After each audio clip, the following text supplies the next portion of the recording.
Good morning, friends. This is Anand Banka. Welcome to 10th webcast on IFRS. I am Anand Banka, partner with Talati and Talati Chartered Accountants, and I am a regular faculty on IFRS. I shall be taking up IFRS 3 business combinations. That will be for an hour till 7 p.m. I will appreciate if all the questions relating to this topic is sent before 7 p.m. so that last 5 minutes I can spend on this question answer session. This will be followed up with session on consolidation of subsidiaries, joint ventures, associates that will be taken up by CA Shri Mohan Laviji. So let's start with my session on IFRS 3 business combinations. Business combinations is a topic which will apply when you combine a business with your own business. That brings us to a question: what actually is business? A business is an integrated set of activities and assets that is capable of being conducted and managed for the purpose of providing returns. The returns can be in form of dividends or lower cost or any other economic benefits directly to investors, owners, members or participants. What we understand from this definition is it is set of activities and assets. That means it can be a part of a company, it can be a division, it can be a branch. It has to be a set of activities and assets. Now it should be capable of being conducted and managed to generate returns. It need not generate returns, but it should be capable of generating returns. That means even if it is being used as a cost center for my company, but if it in itself is capable of generating returns, then it is called as a business. Now business generally consists of input, processes and ability to create outputs. There is a repeatable presumption that a group of assets in which goodwill is present will be a business.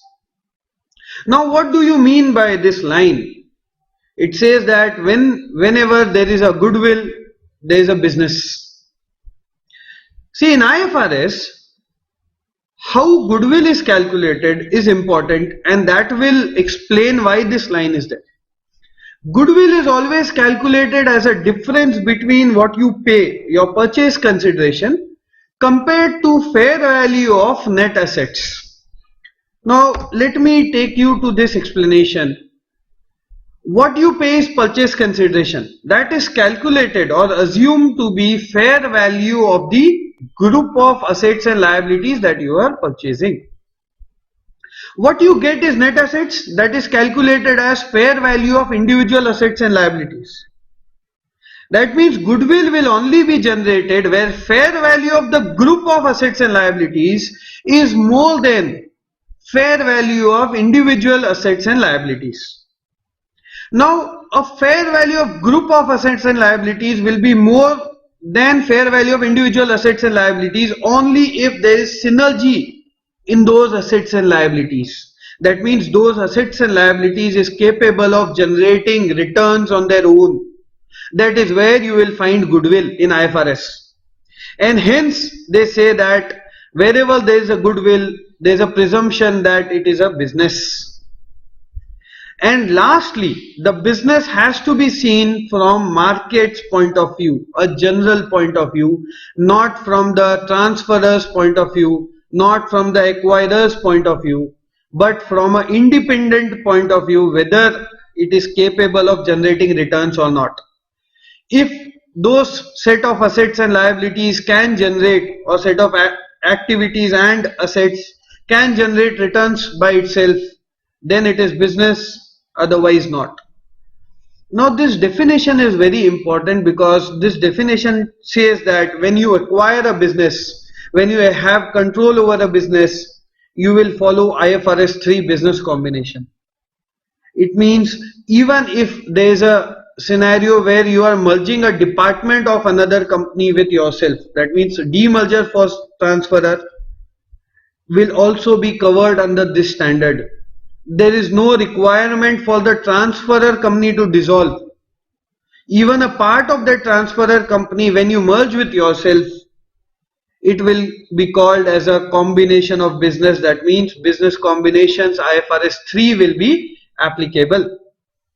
Let us take up an example, a case study. Say there is a IT department. IT department generally cost center for a legal firm. There is another company called as IT Outsourced Limited, whose main business is to provide IT services to legal firms or maybe other firms. But its main business is to provide IT services. Now this legal firm, K&K company of our this example, K&K company legal firm, it sells that department, IT department, to this IT Outsourced Limited.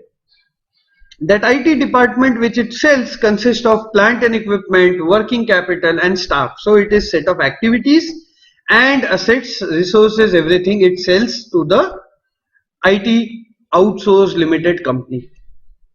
Now here, although that IT department may be a cost center for this K&K legal firm, and it might be a part of this IT Outsourced Limited when it goes and merges with IT Outsourced Limited. But the question is whether this IT department of this legal firm can independently generate returns for its stakeholders. Since it consists of activities and resources, which means your assets, plant and equipment, working capital, staff, generally it would be independently able to generate returns. So from an independent point of view, not from the acquirer or acquiree or transferor or transferee point of view, an independent point of view, it can be said that yes, this department can generate returns on its own, and hence for IT Outsourced Limited it will be a business combination. Now when we have understood what is business and when we can classify a combination of assets and liabilities as a business and hence a business combination, the standard talks about initial measurement and recognition of business combination. That means a business combination, when we say that it is combination of business, or when we say that you have to acquire control over a business, it can be in form of mergers, it can be in form of acquisition of subsidiary, it can be in form of any acquisition of control over a business. It is not restricted to only amalgamation or mergers as in the case of our AS 14. That means IFRS 3 talks about initial measurement and recognition of any control that you acquire over a business. You will first come to IFRS 3, do your measurement and initial measurement recognition in IFRS 3, calculate your goodwill, your non-controlling interest if any, then you go to other standards. That means if you merge an entity, you will first follow IFRS 3 and then any other standard. If you acquire a subsidiary, then again you will come to IFRS 3 first. Calculate goodwill in IFRS 3 first. Calculate non-controlling interest in IFRS 3 first. Then you go to standards on consolidation. Now IFRS 3 has said that there are certain steps which you have to follow so that you can account for business combinations. Now what are these steps? These steps can be broadly classified into first identifying an acquirer, then determining an acquisition date, then you identify and measure the purchase consideration, the consideration transferred by the acquirer to transferor. Then you identify and measure the identifiable assets and liabilities that you are taking over in the business combination transaction. Then you measure the non-controlling interest if any in this transaction. And lastly, you determine goodwill or negative goodwill. Negative goodwill is also referred to as bargain purchase. Now, each of these steps are equally important in accounting for business combination. Let us consider the step 1, wherein we say that you have to identify the acquirer and determine the acquisition date. Now, why is this acquirer identification so important? Identification of acquirer becomes important because the standard goes on substance over form. That means A goes and merges into B does not necessarily mean that B is the acquirer and A is the transferor. It might so happen that A is merging with B, but in essence, in substance, A is the acquirer and B is the transferor. Hence, it is important to understand who is the acquirer and who is the transferor.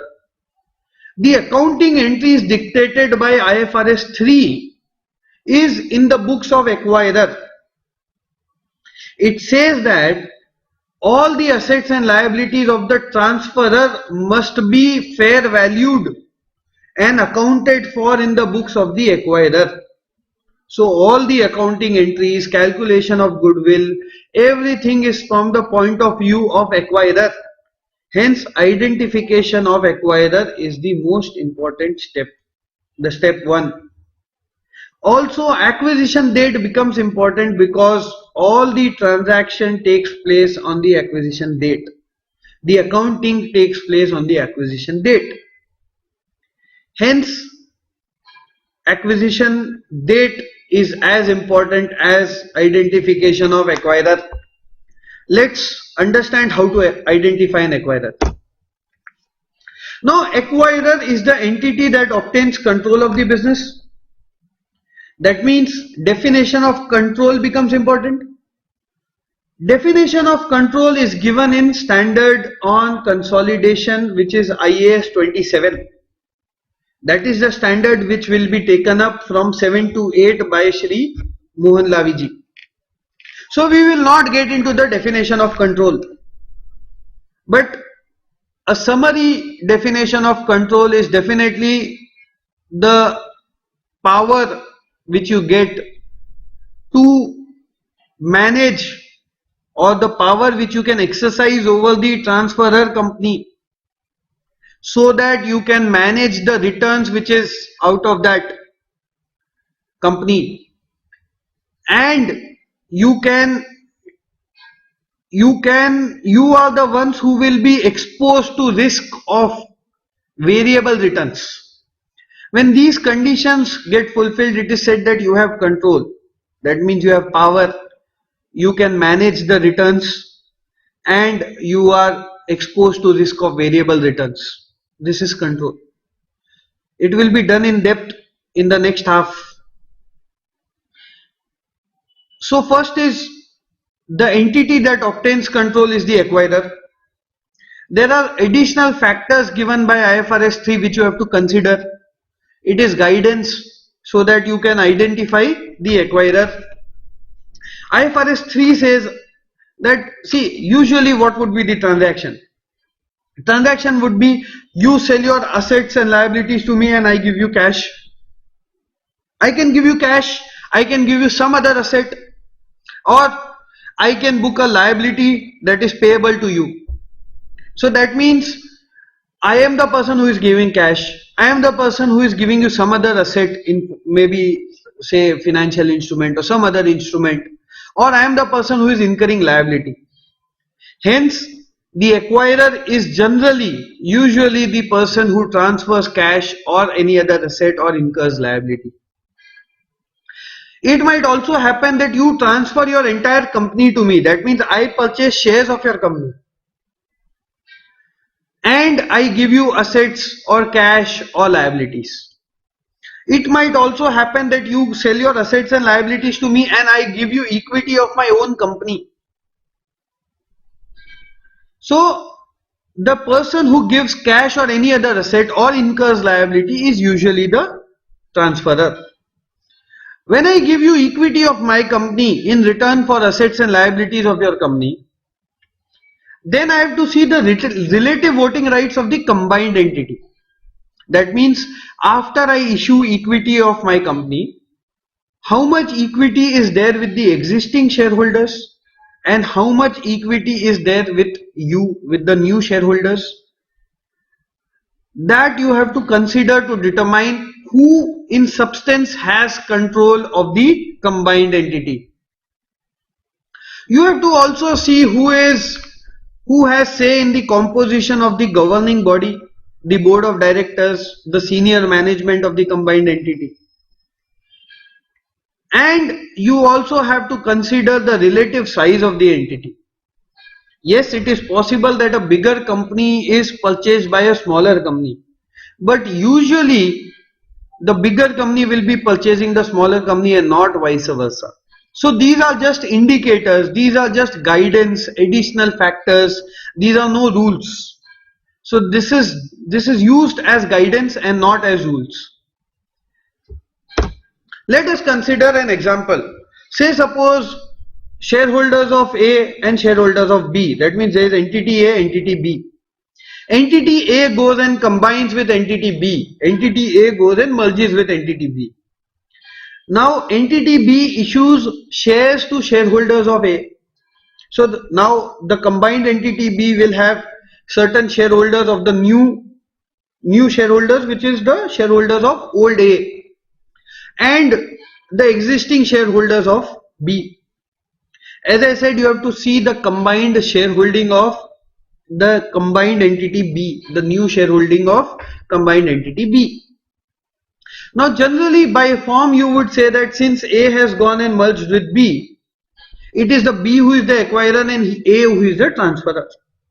But when we consider the shareholding of the combined entity B, you will find that 80% of the entity shares of entity B is held by shareholders of entity A and only 20% is held by shareholders of entity B. That means if A is holding 80% of the voting rights, it is A who is the acquirer and B is the acquiree or the transferor. All the entries would be made as if entity A is the acquirer and entity B is the transferor. That means when I prepare accounts of the combined entity B, I will take assets and liabilities of A at carrying value. I will take assets and liabilities of entity B at fair value. Goodwill. How will goodwill be calculated? Goodwill be calculated, I will fair value the 20% equity of entity B.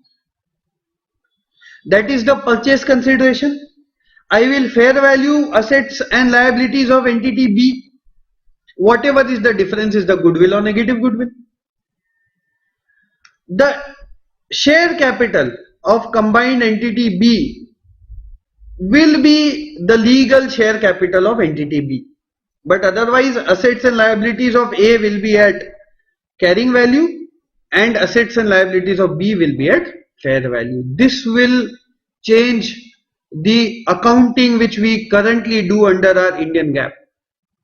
The accounting will be in this way completely changed. Let us take one more example. Say entity A and entity B wanted to merge, but there was no consensus that whether B should merge in A or A should merge in B. So they decided to form a new entity, entity C.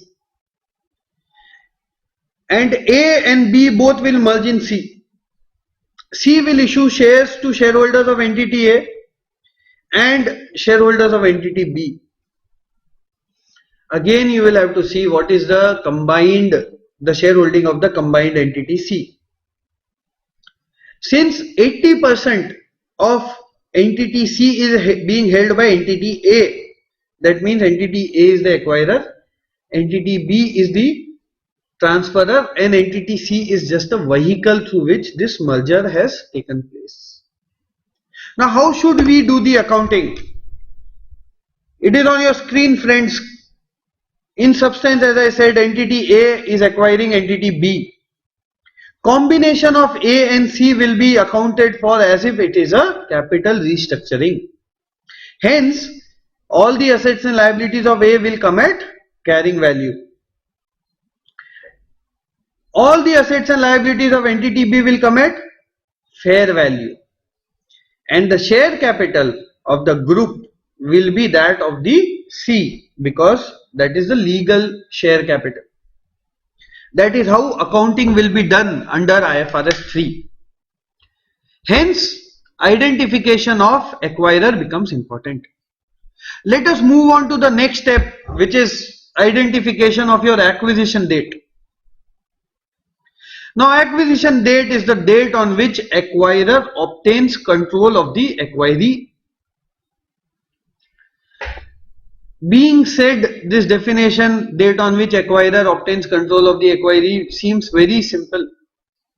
But it becomes important because we are used to doing backdated entries. In Indian GAAP, it is the High Court which says that what is the effective date of this consolidation, what is the effective date of this merger. And it is usually backdated. We do all the backdated entries.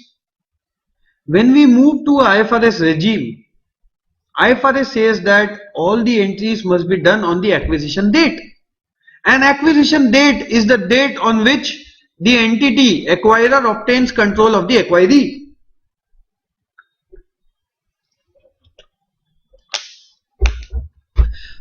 Hence, acquisition date becomes important. It is the date on which all the assets and liabilities that entity A, which was the acquirer entity, all the assets and liabilities that it acquires from the transferor entity must be fair valued.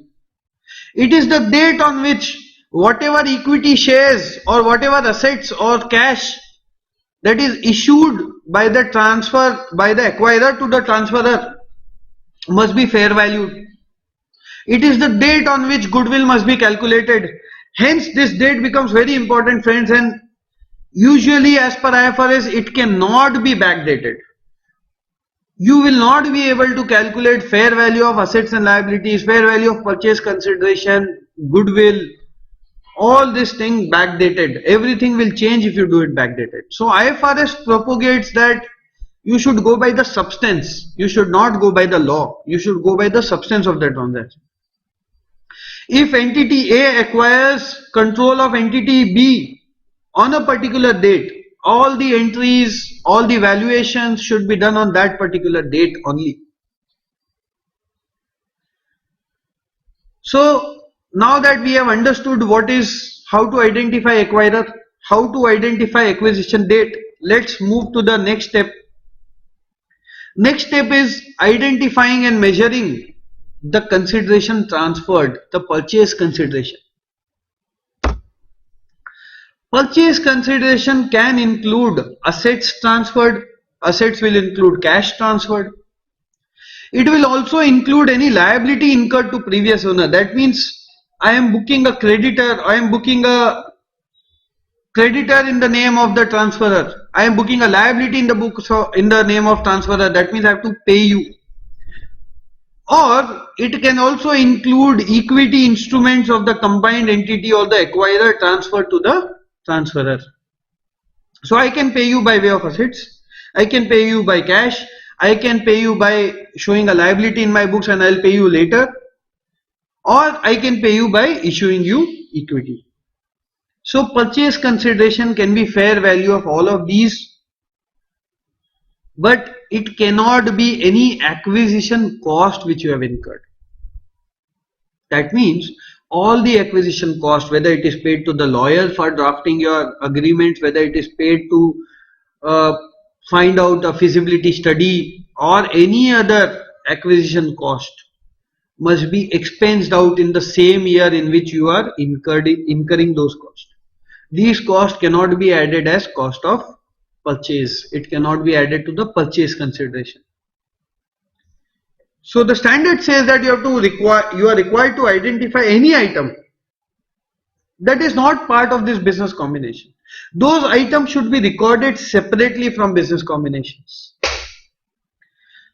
It also includes something which is called as contingent consideration. Contingent, my friend, means anything which will depend upon happening or not happening of a future event. So if a consideration is dependent upon happening or not happening of a future event, it is called as contingent consideration.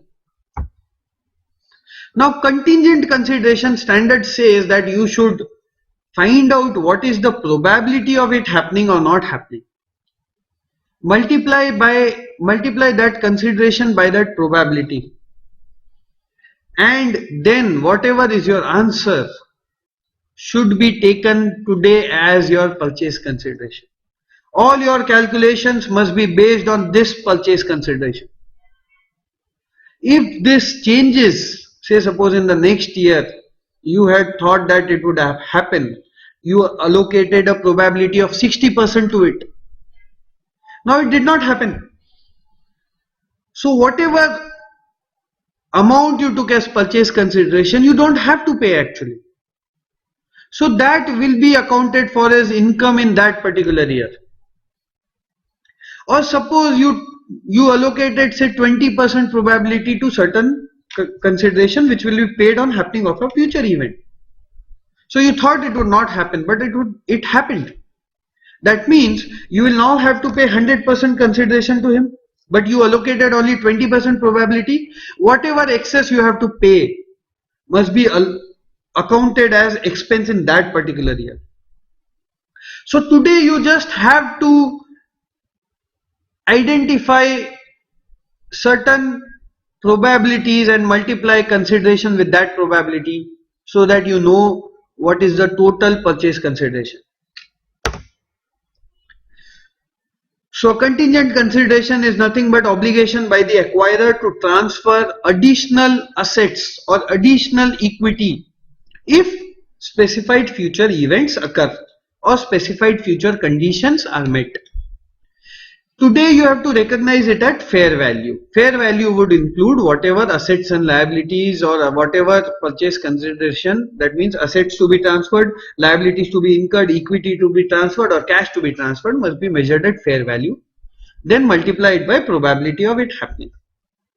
If you are going to issue a financial instruments, you have to classify as per IAS 32 or maybe the new IFRS 9. It may even be an asset. That means suppose it's a reverse consideration. That means say suppose I purchase a company from you. I say that okay, I will pay you 10 crore rupees for that company. And then there is a clause which says that if the profit of this company in next year is less than 2 crore rupees, then you will have to return me 50 lakh rupees.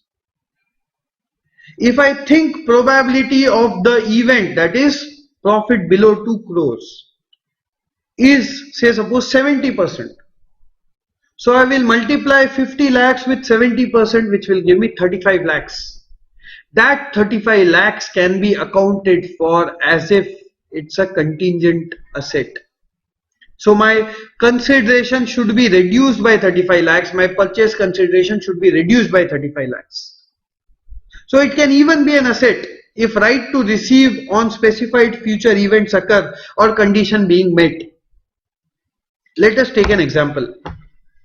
Say entity A purchases entity B. They decide that consideration should be 1 million. Then they also decide that additional consideration should be 0.5 million if profit before interest and tax after 1 year is greater than 0.2 million. And consideration should be additional 0.5 million if profit before interest and tax after 2 years is more than 0.22 million. So now two payments are conditional upon your earning targets, that is after 1 year and after 2 years. The fair value of two payments entity A assesses to be 0.25 million. So the accounting today will be purchase consideration will be 1 million which I pay today, and 0.25 million is the fair value of contingent consideration. So total purchase consideration which I will consider is 1.25 million. So yes friends, as I said, you will fair value all the consideration, purchase consideration that you transfer on the date of acquisition. Now we have the acquirer, we have the acquisition date, we have the purchase consideration. Let us move on to the next step.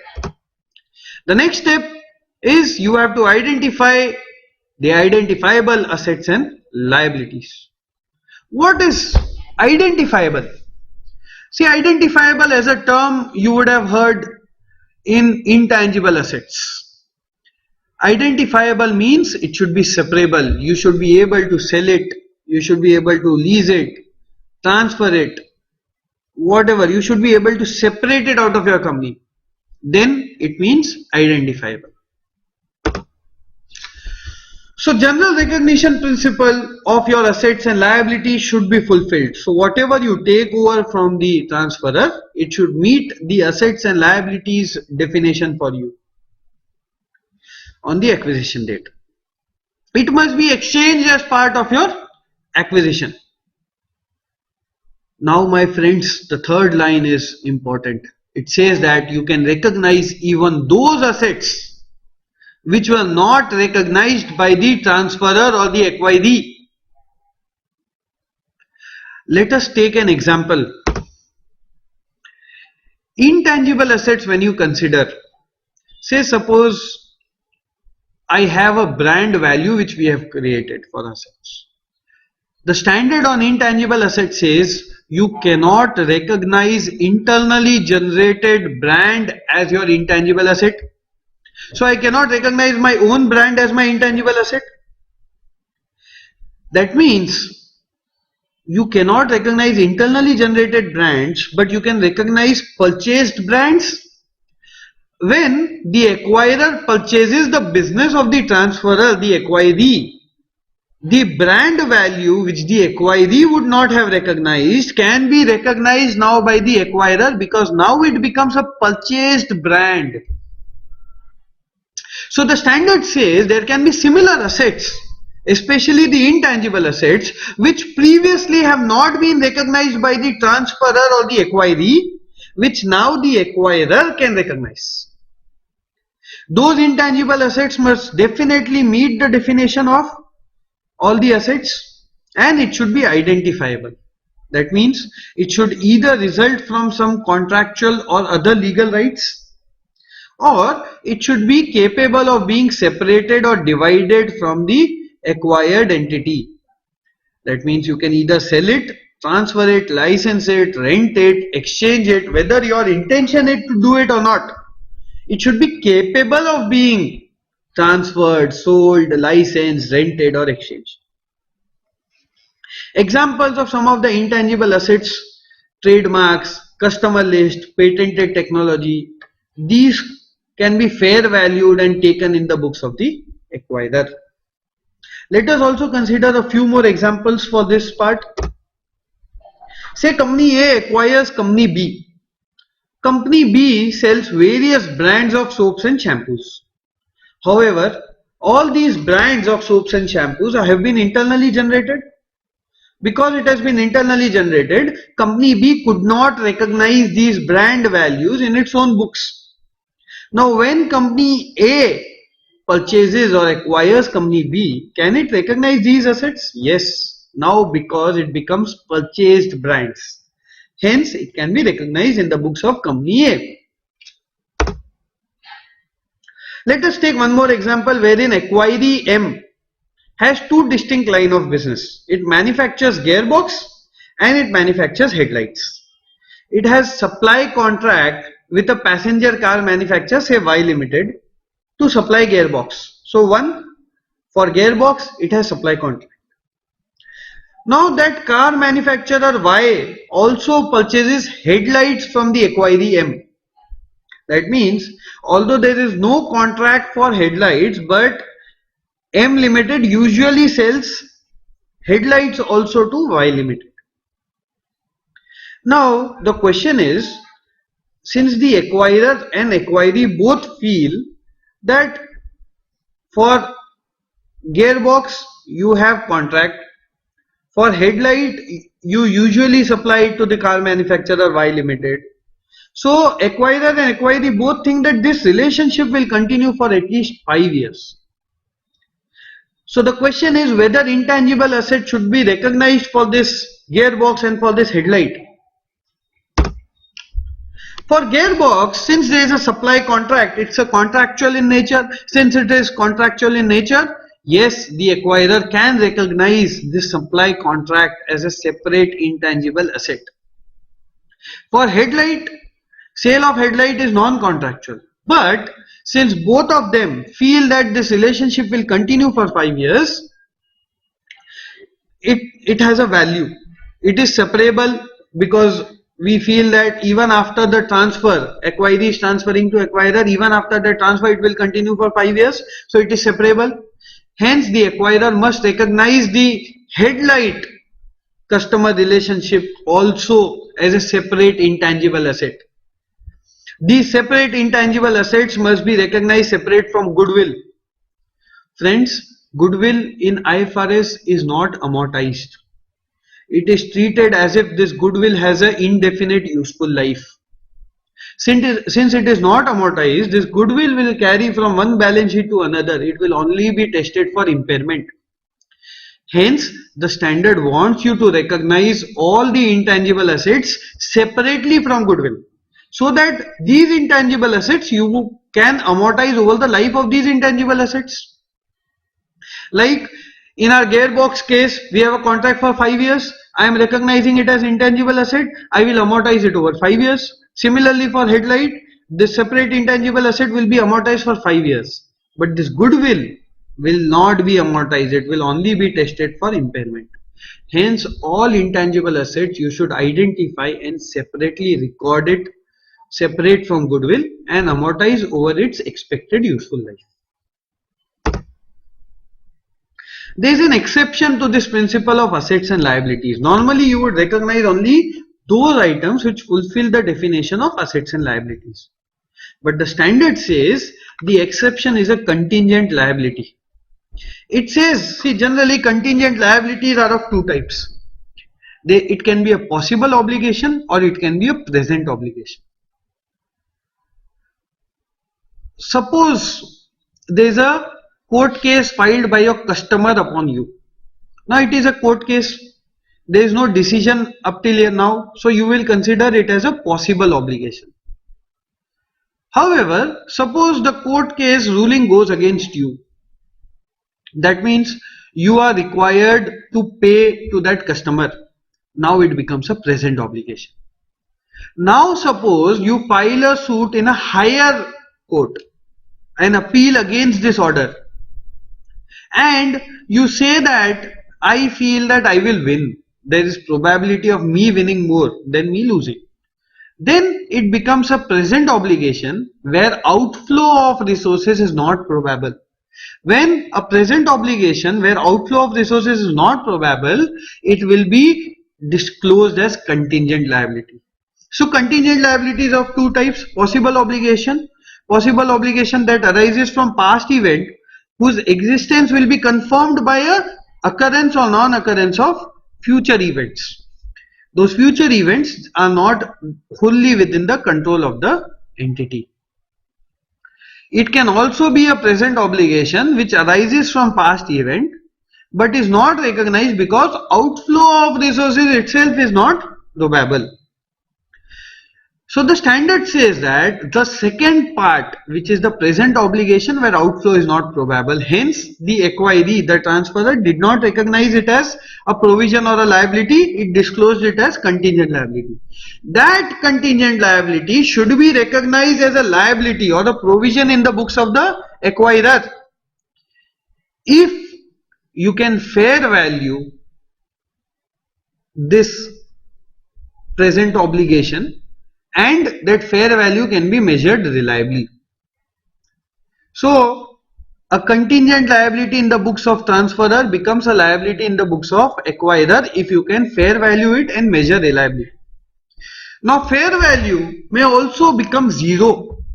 Say suppose I claim that 100% probability of me winning in the higher court. So probability of losing is zero. So the fair value of this liability becomes zero. Then the acquirer will also disclose it as contingent liability. Otherwise, the acquirer should disclose this contingent liability as the liability. Next, my friends, the topic is deferred tax on business combination. Yes, there will be a deferred tax which you have to recognize in business combination. Let me take an example for you. See, company A buys company B for 1500. Book value of assets of B is 1000, fair value of assets of B is 1200. In IFRS, we always compare fair value of assets with what you have paid. So we will compare 1500 and 1200 to find out goodwill. So goodwill becomes 300. However, we have fair valued the assets at 1200 and carrying value of the assets was 1000. In tax, it may happen that the tax considers cost to the previous owner in certain circumstances. Now, if the cost or the carrying value for the acquirer is equivalent to the cost to the previous owner, in your tax books, these assets will appear at 1000. In your books of accounts, these assets will appear at fair value of 1200. So, there is difference between your carrying value in the books and the carrying value in the tax. This difference is 1200 minus 1000. This difference of 200, whenever it will be recovered, it will be taxed because there will be no depreciation allowed in the tax books. So, there should be deferred tax calculated on this 200. Assuming the tax rate is 30%, deferred tax will be 60. Now, I am acquiring fair value of 1200. I am also acquiring a deferred tax liability of 60. That means the net asset which I am acquiring is 1140. When I compare this 1140 with what I have paid 1500, my goodwill will appear at 360. The standard specifically prohibits you to create deferred tax on goodwill. So you will not create deferred tax on this 300 or 360.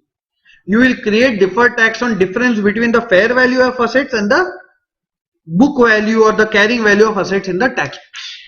This deferred tax will be added to the goodwill. As I explained, we are taking over fair value of 1200, we are taking a deferred tax liability of 60, so we are taking a net fair value of 1140, which compared with 1500 will give me goodwill of 360. So for deferred tax liability, my accounting entry will be goodwill account debit to deferred tax liability. So now we have identified and measured the assets and liabilities also which we are taking over. The next step, my friend, is to measure non-controlling interest. Non-controlling interest in Indian GAAP, AS21 consolidation, that is where you find minority interest. Generally in AS21, we measure minority interest as proportionate value of carrying amount. That means proportionate book value. But in IFRS, we don't consider book value at all. Non-controlling interest, you have two options. You can either measure it at proportionate value of fair value of assets, or you can fair value the non-controlling interest itself. Confused? Let me try using an example to explain this concept. So friends, in our last example where we calculated deferred tax, we said that fair value of assets is 1200. Now suppose the acquirer is acquiring 80% of this company. So 20% becomes my non-controlling interest. I have to measure this non-controlling interest. So the first option is proportionate value of fair value of identifiable net assets. My identifiable net assets has a fair value of 1200. Proportion of non-controlling interest is 20%. So 20% of 1200 becomes my value of non-controlling interest.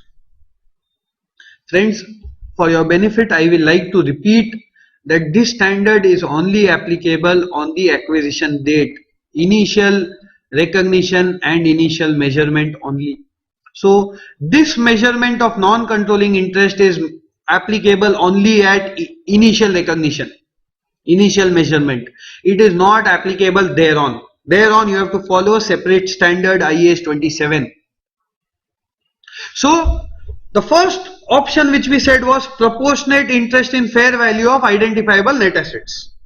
The second option is you can fair value the non-controlling interest itself. Now, how can I fair value non-controlling interest? Generally, fair value is calculated at active market prices if it is available. That means suppose if the transferor company is a listed company. So 20% is non-controlling interest. 20% suppose assume is 20 shares. So I will find out what is the listing. So this company is a listed company. What is the price in the market? Whatever is the price that I multiply by 20 shares will give me fair value of non-controlling interest or fair value of the shares held by non-controlling interest. Suppose this company is not listed, then you have to use other valuation technique. One of the valuation techniques is you can take last transaction value. That means whatever latest transaction has happened, you can take that value. If that is not also available, then you can use other valuation techniques, but generally at least this last transaction value should be available. You can decide which option you want to use on transaction by transaction basis. That means for a particular business combination, I can use proportionate interest in fair value method. For another business combination, I can use fair value method. So you can decide which option you want to go with on transaction by transaction basis. Let us take a case study to understand this concept. Entity A acquires 80% of entity B for say 1 lakh rupees. Fair value of entity B net assets at the time of acquisition is 80,000 rupees. Now let us take the first option, which is proportionate interest method. Please remember, fair value of entity B net assets is 80,000. Entity A is acquiring 80% of 1 lakh. So consideration paid by entity A, the acquirer, is 1 lakh. Fair value of non-controlling interest, here in this case will be fair value of proportionate interest in non-controlling interest, which is 20% of fair value of net assets. Net assets is 80,000, so fair value, proportionate interest of fair value of net assets become 20% of 80,000, which is 16,000. Fair value of total net assets is 80,000, so goodwill becomes 36,000. See, this calculation can be done in two ways. Either I can explain by saying that fair value of net assets is 80,000, non-controlling interest is 16,000. That means net for you is 64,000. 64,000, for that you have paid 1 lakh rupees. So your goodwill is 36,000. The other way which you generally do is 1 lakh you compare with your share. Your share is 80% of 80,000, which is 64,000. So 1 lakh you have paid for 64,000, so goodwill become 36,000. Whichever way you want to go with, you can go. But generally the standard prescribes this way of calculation, which is consideration, add non-controlling interest, subtract fair value of net assets, you will get goodwill. Accounting entry will be net assets account debit 80,000, goodwill account debit 36,000, purchase consideration which you have paid is credit 1 lakh, and non-controlling interest is credit 16,000. Let us take the same example and try to find out the value as per fair value method. Now fair value method says you have to go by fair value of non-controlling interest. Now fair value of non-controlling interest can be easily find out if this company is listed company. Suppose this company is not a listed company, then we can use other valuation technique. In my example, I have used last transaction method. Last transaction, so the acquirer acquired 80% shares in this company for 1 lakh. So if I take last transaction price, he has purchased 80% shares for 1 lakh, then what is the value of 20% which I own as a non-controlling interest? That value will be 25,000. So again a same formula, consideration plus fair value of non-controlling interest less fair value of net assets, that will give you goodwill. So our goodwill becomes 45,000. My journal entry would be net assets 80,000, goodwill debit 45,000, purchase consideration which I have paid is 1 lakh, and non-controlling interest which I will state at 25,000 credit. That is how I will do accounting for such transactions. Friends, we have identified the acquirer, we have determined acquisition date, then we identified and measured the purchase consideration including contingent consideration. Then we identified and measured identifiable assets and liabilities, wherein we said that identifiable means separable, all that, and we said that there can be some assets not recognized by the transferor but I will recognize like intangible assets. We also said that suppose there is a contingent liability which is disclosed by the transferor but may be recognized by us as an acquirer. After we have identified and measured identifiable assets and liabilities, we went to measuring non-controlling interest, wherein we said there are two options, which is proportionate value or fair value of net assets or fair value of non-controlling interest itself. So once we have purchase consideration and we have fair value of identifiable assets and liabilities which we have acquired, and we have non-controlling interest, when we have all of these three, the balancing figure, my friend, is goodwill or negative goodwill. So goodwill is measured at sum of fair value of consideration transferred and recognized amount of non-controlling interest. That sum, when we find out the difference between sum of this and recognized amount of identifiable assets and liabilities, which is fair value of identifiable assets and liabilities, when we compare these two we get goodwill or negative goodwill. The standard says that goodwill is fine because we said that wherever there is goodwill there is a business, so generally the business would have goodwill. But when you say negative goodwill, it says negative goodwill is generally a rare scenario. You will not find negative goodwill. It is only when a buyer is in a hurry to sell, that is when he might give you a discount, he might sell below the fair value. Otherwise the buyer will not sell below the fair value, hence generally you would end up having goodwill.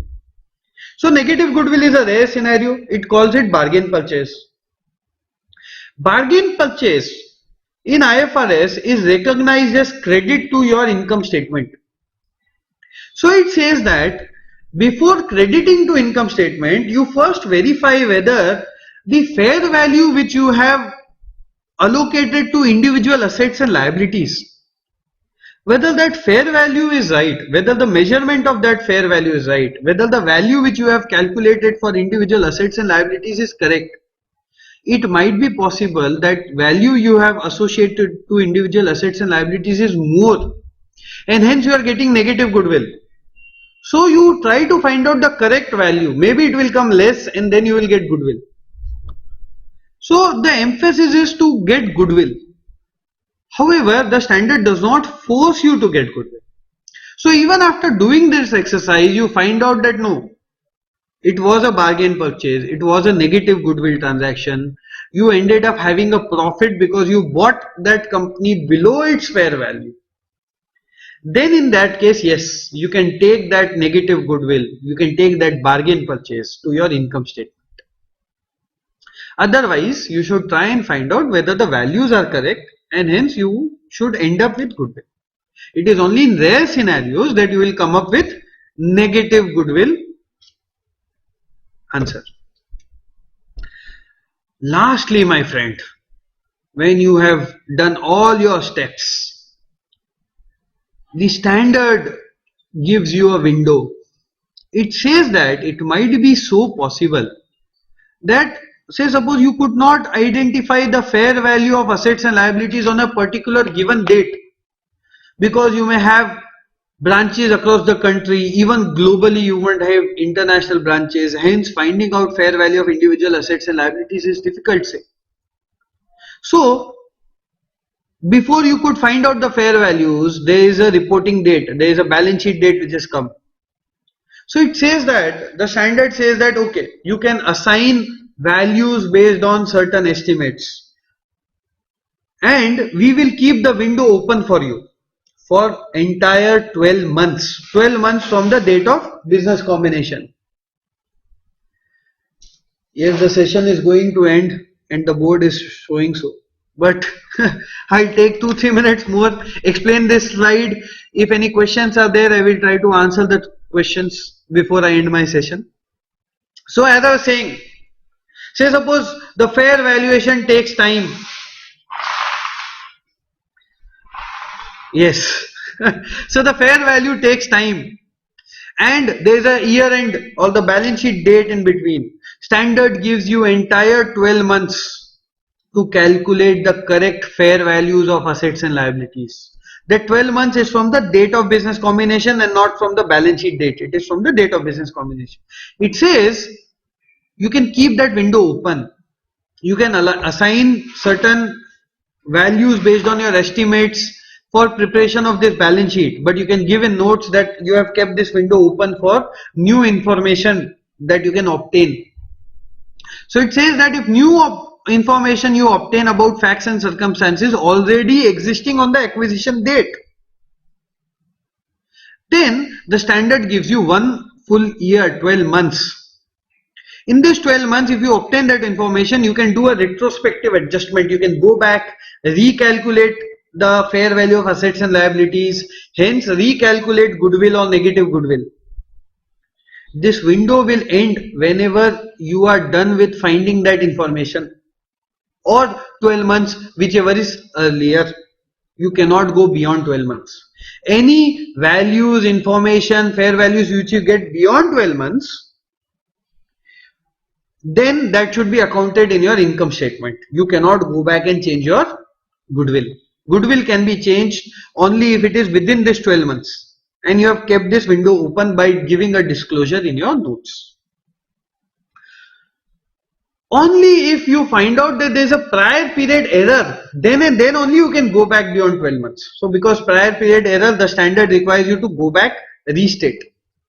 Otherwise, this standard says the window is only 12 months. It closes at the end of 12 months or when you find out the information, whichever is earlier.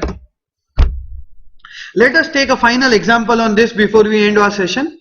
So entity A acquires entity B. The acquisition takes place on 1st Jan 2011. Entity A seeks an independent valuation for items of property, plant and equipment that it acquires. Your year ends on 31st March 11. But valuation was not completed by that time. So the entity A went ahead with provisional fair values.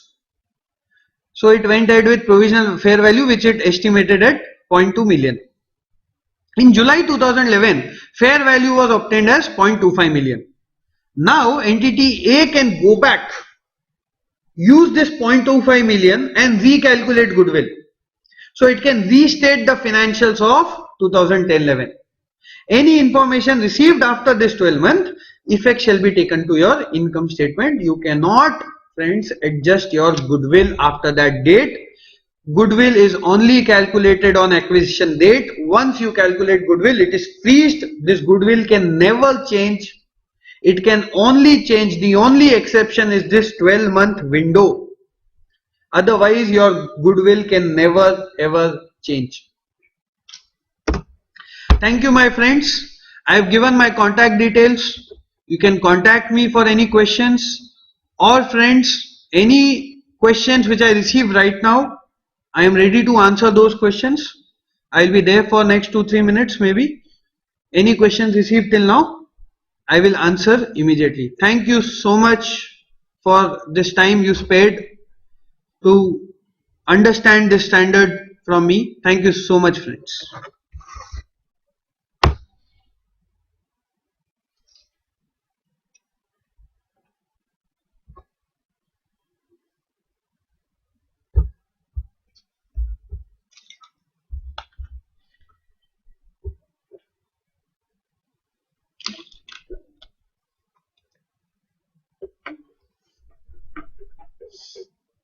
So I guess there are no questions.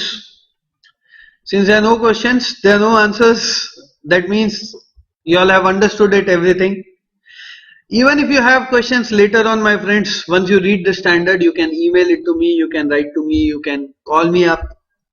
I'll be always ready to answer all of your questions, any of your questions you have. On this standard or any other standard also, I'll make my best attempt to answer all your questions on any of these standards. Thank you, my friends.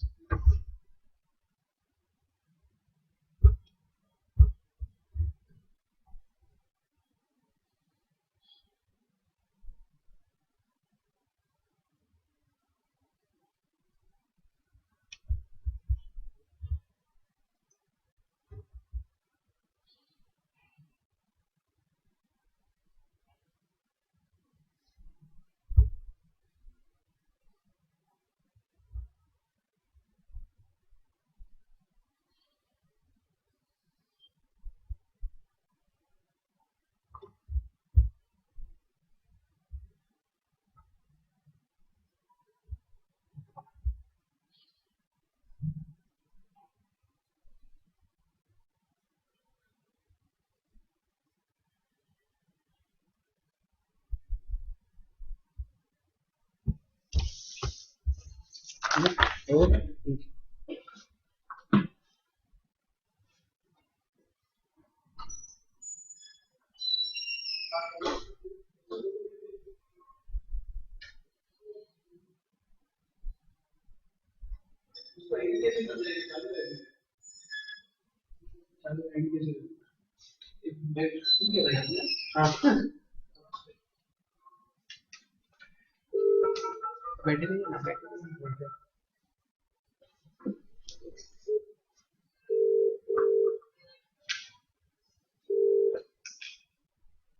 बोलो sir, खत्म हो गया तो question से कुछ आया भी नहीं।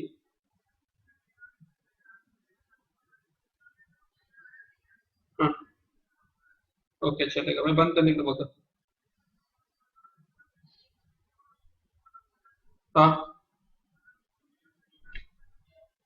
ओके चलेगा, ओके चलो। And session. हाँ, आपको वीडियो चाहिए क्या? मिलेगा तो बेस्ट है।